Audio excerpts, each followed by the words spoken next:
Halo semuanya, perkenalkan kami dari kelompok L akan menjelaskan tentang skenario planning dalam judul Prospek Ekonomi Digital Indonesia tahun 2030 dalam case Marketplace. Konsep ekonomi digital menurut Zimmerman adalah sebuah konsep yang sering digunakan untuk menjelaskan dampak global pada pesatnya perkembangan teknologi informasi dan komunikasi yang memiliki dampak pada kondisi sosial dan ekonomi.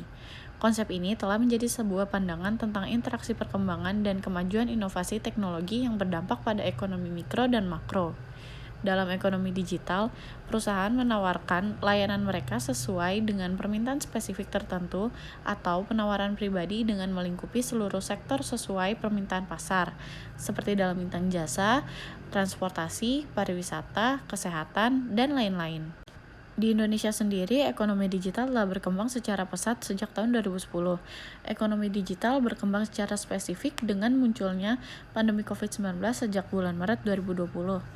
Karena kebijakan pemerintah guna menanggulangi COVID-19 yaitu melockdown seluruh wilayah dan para konsumen tidak bisa secara luas berbelanja langsung di toko-toko, banyak konsumen yang berbelanja secara daring.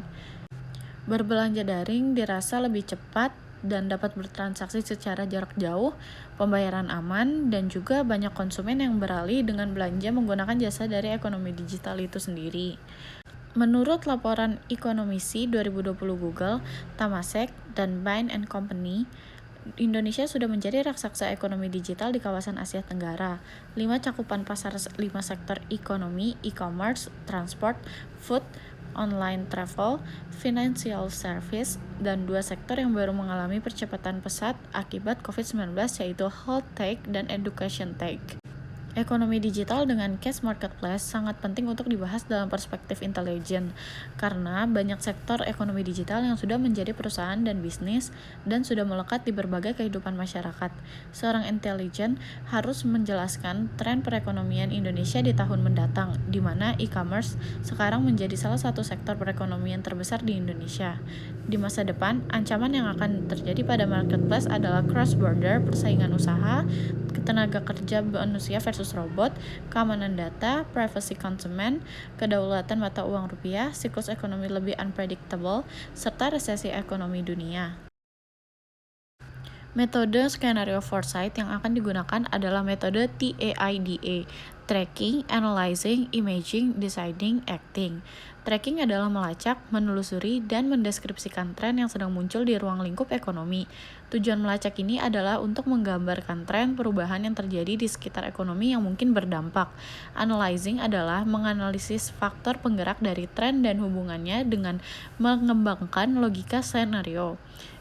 Imaging adalah mengidentifikasikan kemungkinan dan membangun visi yang diharapkan, dan apa saja dampak yang dapat terjadi jika skenarionya juga terjadi. Deciding adalah mempertimbangkan dan memutuskan informasi yang didapat dan skenario apa yang ingin ditetapkan. Acting adalah tahap implementasi strategi yang diintegrasikan dari skenario.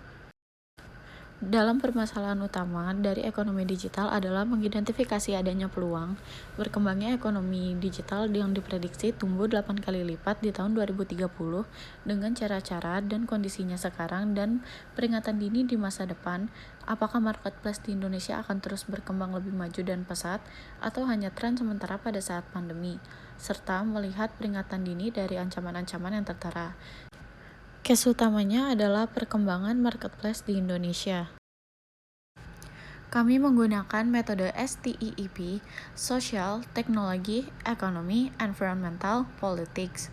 Dimensi politik, regulasi hukum yang mengatur e-commerce, peraturan pemerintah nomor 80 tahun 2019 tentang perdagangan melalui sistem elektronik, dan pelaku PMSA.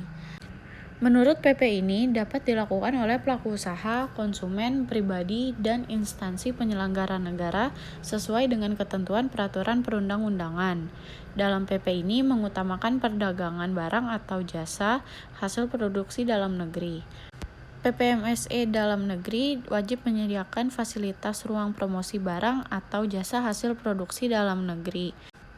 Dalam hal PMSE merugikan konsumen, menurut PP ini, konsumen dapat melaporkan kerugian yang diderita kepada menteri, dan pelaku usaha yang dilaporkan oleh konsumen yang dirugikan harus menyelesaikan laporan sebagaimana yang dimaksud. Kebijakan UU Nomor 11 Tahun 2020, kebijakan UU ini adalah tentang kemudahan, perlindungan, dan pemberdayaan koperasi dan UMKM juga telah resmi diundangkan. Guna UU dan PP tersebut kami nilai cukup krusial bagi pemerintah guna melindungi pelaku usaha dari persaingan harga yang tidak sehat dan implikasi dari cross-border ilegal yang merugikan negara karena barang-barang ini tidak dikenakan pajak sesuai aturan. Barang-barang yang sering diimporkan secara ilegal yakni barang-barang kimia, kosmetik, hingga obat. Produk tersebut diimpor dan beredar tanpa izin melalui e-commerce. Kebijakan lockdown di masa pandemi. Kebijakan lockdown adalah penutupan akses masuk ataupun keluar di sebuah area dalam skala besar maupun kecil dari negara, provinsi, kota, desa, dan tempat masyarakat yang tinggal. Dampak dari kebijakan ini adalah masyarakat tidak bebas untuk bepergian serta bersosial. Hal ini mengakibatkan tingginya permintaan aktivitas ekonomi yang bisa dilakukan dari rumah, seperti berbelanja, menggunakan transportasi, memesan makanan melalui aplikasi, dan juga yang lainnya. Dukungan pemerintah yang meluncurkan gerakan-gerakan serta fasilitas untuk mendorong digitalisasi onboarding bagi UMKM offline serta mendorong national branding produk UMKM unggulan pada berbagai marketplace. Pemerintah juga menyambut baik terhadap seluruh upaya untuk meningkatkan kemampuan UMKM menembus pasar global meliputi kreasi Nusantara, From Local to Global, Buka Global, dan ASEAN Online Sale Day. Prediksi tahun 2022, pertumbuhan akselerasi ekonomi Indonesia. Tahun 2022 dinilai akan menjadi momentum akselerasi pertumbuhan ekonomi bagi Indonesia. Hal ini karena kondisi market sedang berada menuju fase normalisasi dan Indonesia justru dinilai akan berada pada fase akselerasi di tahun 2022 mendatang. Era Industri 4.0. Industri 4.0 yang ciri utamanya adalah penggabungan antara informasi serta teknologi komunikasi ke dalam bidang industri. Penerapan industri ini diharapkan akan meningkatkan produktivitas demi hajat hidup orang banyak. Di Indonesia, perkembangan industri 4.0 sangat didorong oleh Kementerian Perindustrian serta diusul agar Indonesia dapat bersaing dengan negara lain di bidang industri. Indonesia juga harus mengikuti tren globalisasi di bidang industri. Saat ini kompetisi bisnis sudah mulai bergeser. Yang fokusnya awalnya mencari pelanggan di daerah regional atau nasional, sekarang fokusnya juga kepada internasional atau global. Kegiatan produksi juga bukan lagi di negara asal, namun ke negara-negara yang lain yang menawarkan biaya produksi rendah. Perpindahan toko offline ke online. Dalam era teknologi ini, banyak toko offline yang berpindah ke platform toko online. Semakin banyak orang membuka toko di marketplace, semakin banyak barang yang disajikan di marketplace. Orang-orang dengan mudah dengan hanya berbelanja di marketplace tidak perlu ke toko offline untuk membeli barang. Badan Pusat Statistik BPS telah merilis hasil sensus penduduk 2020. Diketahui dari hasil sensus yang dilakukan sepanjang Februari hingga September 2020, jumlah penduduk Indonesia didominasi oleh usia muda. Proporsi generasi Z sebanyak 27,94% dan generasi milenial sebanyak 25,87% dari total populasi. Hal ini sangat berdampak baik bagi kalangan e-commerce marketplace yang dibidikan pasarnya adalah golongan anak muda yang mengerti tentang internet. Tren pergeseran belanja dari offline ke online. Akibat kebijakan mengurangi COVID-19 di Indonesia menyebabkan pergeseran berbelanja dari datang ke toko fisik offline ke toko daring online. Hal ini dikarenakan mereka yang tidak bisa belanja langsung ke toko karena kebijakan lockdown membuat mereka beralih ke toko online untuk berbelanja yang dapat dilakukan dari rumah. Ini merupakan solusi bagi konsumen untuk tetap berbelanja. Dimensi teknologi, pemerataan teknologi internet di pedesaan. Pemerintah terus menggenjot program digitalisasi desa. Salah satunya adalah dengan cara mengembangkan jaringan internet di desa-desa. Hal ini sangat baik untuk mengembangkan pasar marketplace yang lebih menjangkau. Inovasi kemudahan berbelanja di marketplace. Marketplace kini bukan hanya tempat untuk menjual beli barang atau jasa, melainkan marketplace mulai menghadirkan inovasi-inovasi all-in-one seperti bisa membayar tagihan, membayar listrik, air, investasi emas, layanan perbankan, dan juga yang lainnya. Dimensi lingkungan, yaitu sampah yang kian banyak seiring meningkatnya pembelanjaan online. Sampah yang dihasilkan oleh sektor perdagangan daring menjadi masalah yang menggunung karena banyaknya kemasan yang digunakan untuk pengiriman. Banyak penjual di e-commerce menggunakan kemasan plastik sekali pakai, sementara para pembeli tidak punya pilihan kemasan yang lebih ramah lingkungan. Kami menyimpulkan bahwa marketplace sangat berkembang karena kebijakan pandemi, yaitu kebijakan lockdown di mana masyarakat tidak bisa bepergian dengan bebas.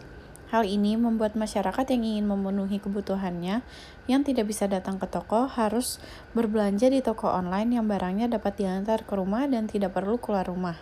Karena hal tersebut, penggerak utamanya adalah kebijakan lockdown di masa pandemi. Selain lockdown, inovasi marketplace juga turut berkembang, memberikan kemudahan bagi masyarakat mengenai kegiatan aktivitasnya.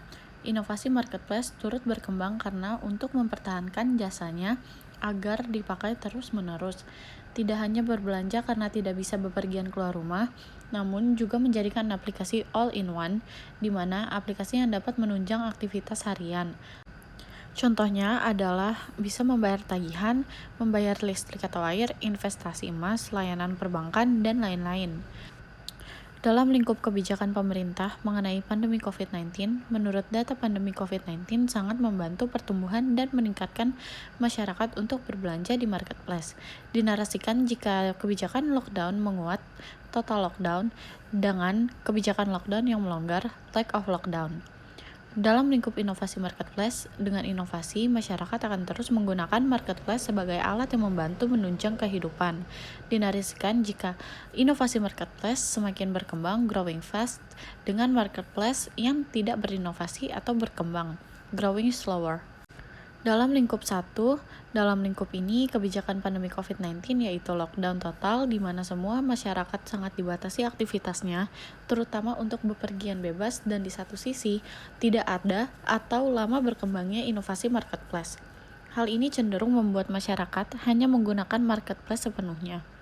Sesuai dengan yang ada di marketplace, kemungkinan terbesarnya adalah jika kebijakan lockdown ini dilonggarkan, masyarakat akan meninggalkan marketplace dan marketplace akan mengalami penurunan.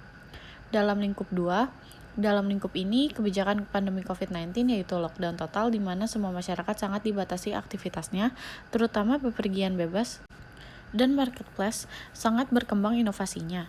Kemungkinannya adalah marketplace ini akan mengalami peningkatan drastis di mana masyarakat sangat membutuhkan marketplace untuk menunjang aktivitasnya sehari-hari, terutama adalah berbelanja untuk memenuhi kebutuhan hidup. Seiring inovasi marketplace yang berkembang, membuat masyarakat akan tetap menggunakan marketplace jika inovasinya berkembang dan membantu masyarakat yang bukan hanya pada saat pandemi, namun juga tidak hanya saat pandemi. Dalam lingkup ini, kebijakan lockdown mulai melonggar. Masyarakat dapat melakukan aktivitasnya sebagai dulu kala yang tidak dibatasi untuk bepergian kemana-mana. Mereka juga dapat berbelanja ke toko langsung. Namun di satu sisi, marketplace tidak berinovasi, kemungkinan marketplace akan mengalami penurunan drastis, di mana masyarakat akan menggunakan marketplace hanya di waktu atau pada saat kebutuhan tertentu. Mereka tidak akan menggunakan marketplace sebagai satu-satunya jalan untuk memenuhi kebutuhan hidupnya lagi, karena marketplace juga tidak berkembang untuk membantu aktivitas hidup mereka yang lain. Bukan hanya untuk berbelanja, namun juga jasa yang lain. Dalam lingkup 4, yang terjadi adalah kebijakan lockdown mulai melonggar. Masyarakat dapat melakukan aktivitasnya sebagai dulu kala yang tidak dibatasi untuk bepergian kemana-mana. Mereka juga dapat berbelanja ke toko langsung. Namun, marketplace berinovasi dengan menambah jasanya ke dalam aplikasi yang memungkinkan masyarakat menggunakan kembali marketplace-nya. Kemungkinannya adalah marketplace akan mengalami penurunan dalam pembelanjaannya karena banyak masyarakat yang mulai kembali berbelanja ke toko langsung. Namun, jika marketplace terus berinovasi, kemungkinan marketplace juga dapat bertahan karena dapat membantu aktivitas masyarakat. Rancangan strategi. Rancangan sebuah strategi untuk memberikan respon dan antisipasi dini pada masing-masing implikasi skenario. Dalam lingkup 1, kebijakan pandemi COVID-19 total lockdown, inovasi marketplace growing slower. Marketplace tentu harus berinovasi, karena kebijakan lockdown adalah satu-satunya momentum terbaik untuk meningkatkan penjualan di marketplace. Strateginya yang pertama adalah meningkatkan seller-seller dengan berbagai produk, sehingga masyarakat tidak kesulitan untuk mencari produk atau barang yang diinginkan. Kedua, berinovasi dengan berprinsip Melekatkan marketplace pada kehidupan dan kebutuhan masyarakat. Marketplace tidak hanya menjual barang saja, namun juga jasa dari marketplace tersebut. Misalnya adalah meningkatkan inovasi dalam layanan perbankan, travel, hiburan, dan lainnya sehingga masyarakat tidak lupa akan marketplace tersebut. Dalam lingkup 2, kebijakan pandemi COVID-19 total lockdown, inovasi marketplace growing fast. Kondisi di mana marketplace sedang mengalami peningkatan. Inovasi harus tetap berlanjut untuk melengkapkan marketplace pada kehidupan sehari-hari masyarakat dengan meningkatkan jasanya atau dengan meningkatkan iklan marketplace tersebut. Dalam lingkup 3, kebijakan pandemi COVID-19 lack of lockdown, inovasi marketplace growing slower. Saat kebijakan pandemi longgar, inovasi marketplace sedang menurun. Seharusnya marketplace dapat lebih mengembangkan dengan cepat marketplace-nya dengan segera mungkin. Strateginya adalah dengan memprioritaskan tambahan jasa baru dalam marketplace tersebut.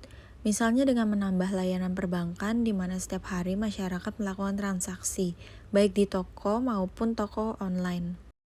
Dalam lingkup 4, kebijakan pandemi COVID-19 lack of lockdown, inovasi marketplace growing fast.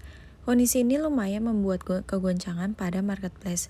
Namun strategi marketplace adalah terus berinovasi pada jasa yang belum ada di marketplace tersebut. Monitoring signal masa depan. Saat ini, pandemi COVID-19 masih ada dan kebijakan pandemi masih terus ditegakkan. Pemerintah juga sangat mendukung marketplace sebagai salah satu penggerak ekonomi negara. Saat ini, marketplace sedang ada di ruang lingkup 2. Kebijakan pandemi COVID-19 total lockdown, inovasi marketplace growing fast. Bisa dilihat dari sisi konsumen, tren transaksi berbasis digital seperti marketplace sedang mengalami peningkatan karena banyaknya orang dengan waktu yang sangat lama di masa pandemi seiring dengan teknologi yang didukung oleh era industri 4.0 di mana teknologi semakin mapan dengan kecepatan transaksi yang sangat mudah, cepat, aman, yang sangat membantu akselerasi bisnis digital tersebut. Selain itu, demografi masyarakat Indonesia yang besar, serta Indonesia masih dalam masa bonus demografi akan sangat menunjang peningkatan pengguna marketplace karena pasarnya yang cocok dengan pasar marketplace, yaitu pasar dengan konsumennya yang tergolong usia produktif 15-64 tahun yang mengerti dan menggunakan internet.